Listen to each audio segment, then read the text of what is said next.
दोस्तों, सन 1950 में उत्तर कोरिया और दक्षिण कोरिया के मध्य एक भीषण युद्ध स्टार्ट हो गया, जो कि सन 1953 तक चला। इस युद्ध में लाखों लोगों की जान चली गई। यह युद्ध मुख्य रूप से यूनाइटेड स्टेट ऑफ अमेरिका और सोवियत रूस के बीच हुआ कोल्ड वॉर का सबसे बड़ा और पहला संघर्ष माना जाता है, जिसमें नॉर्थ कोरिया और कम्युनिस्ट का साथ सोवियत संघ और चीन कर रहे थे। वहीं दूसरी तरफ साउथ कोरिया का समर्थन यूनाइटेड स्टेट ऑफ अमेरिका कर रहा था। सो हेलो दोस्तों, आप देख रहे हैं हमारा चैनल अनकवरिंग हिस्ट्री, जहां आप ऐतिहासिक घटनाओं की जानकारी प्राप्त करते हैं। हमारे आगे आने वाले ऐसे ही वीडियोस को देखने के लिए प्लीज़ सब्सक्राइब द चैनल। दोस्तों, इस कोरियन वार को समझने से पहले हमें कोरिया की लोकेशन समझनी होगी। इंडिया से जब हम चीन होते हुए ईस्ट की तरफ जाएंगे तो यहाँ पर हमें कोरिया मिलता है। कोरिया के पूर्व में जापान और प्रशांत महासागर पड़ता है। नॉर्थ कोरिया का बॉर्डर चीन और रूस से मिलता है। तो चलिए दोस्तों, अब हम इस कोरियन वार के बारे में डिटेल में बात करते हैं। इसमें हमें सबसे पहले इसके बैकग्राउंड को समझना होगा, ताकि हम ये समझ सकें कि इस युद्ध का कारण क्या रहा है। जैसा कि हम बात कर रहे हैं कि कोरियन युद्ध कोल्ड वॉर का सबसे पहला और भीषण संघर्ष था, इसलिए हमें इस कोल्ड वॉर को थोड़ा सा समझना होगा।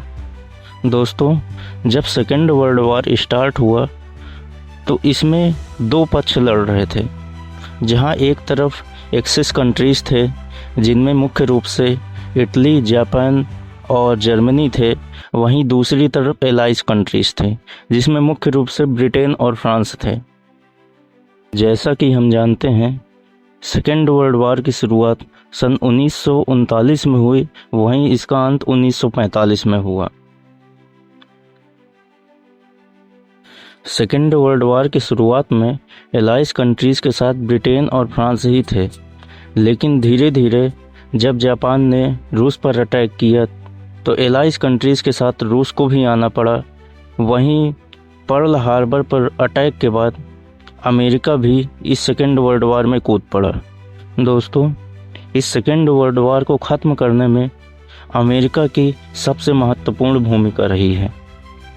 दोस्तों, एक तरफ जहां एक्सिस कंट्रीज़ में से इटली और जर्मनी युद्ध के आखिरी में हार मान चुके थे, वहीं जापान अभी भी इस युद्ध को लड़ रहा था और इसी दौरान उसने अमेरिका के बेस पर पर्ल हार्बर पर अटैक कर दिया।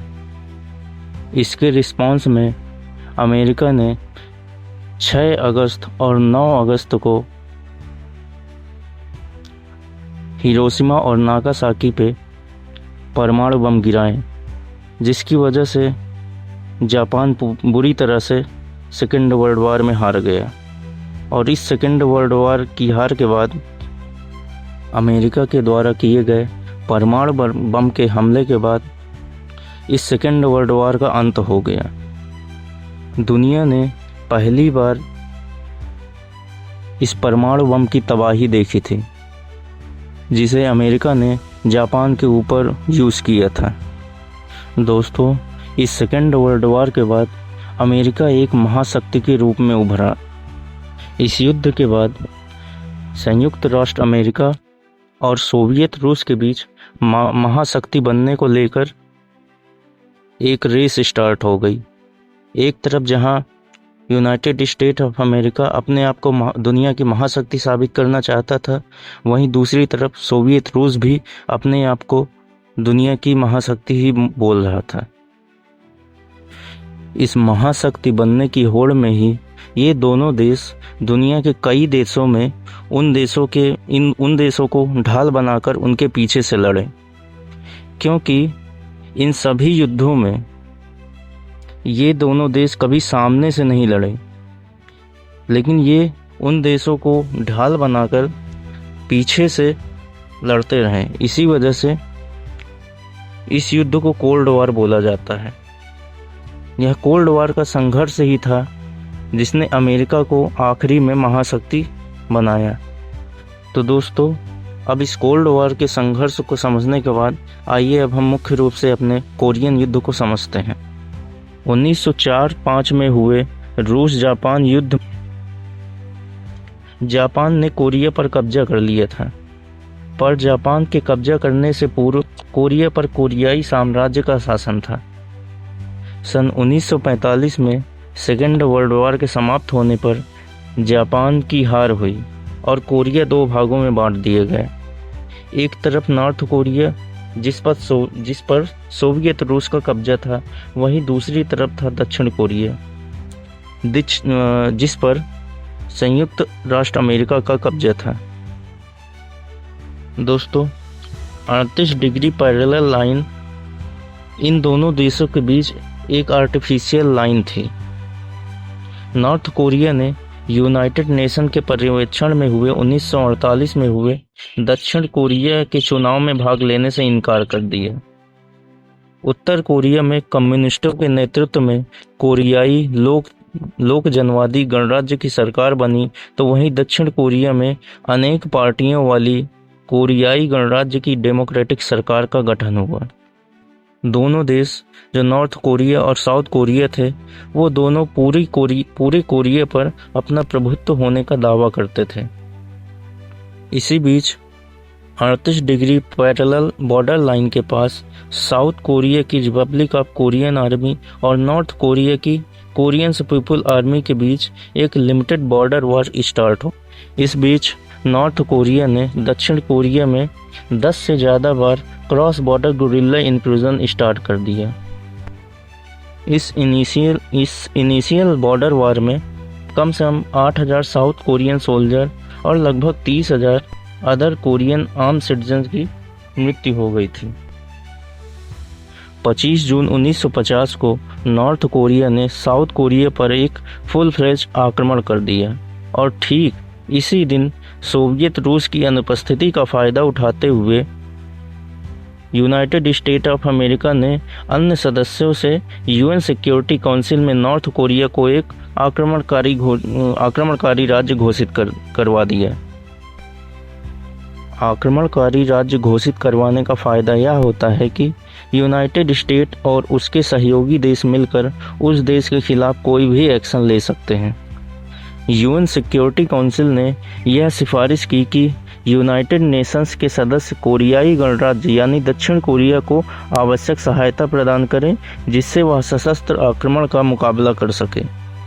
पहली बार 7 जुलाई 1950 को अमेरिकी जनरल मैकार्थर की कमान में यूनाइटेड नेशन की संयुक्त कमान की स्थापना की गई। इस कमान ने सियोल, जो कि वर्तमान साउथ कोरिया की राजधानी है, वहां पर कम्युनिस्टों के दमन कर दिया। इस दमन के बाद उत्तर कोरिया के तत्कालीन शासक किम उल सुंग ने दक्षिण कोरिया के खिलाफ मोर्चा खोल दिया। किम उल सुंग नॉर्थ कोरिया के वर्तमान शासक किम जोंग उन के दादा थे।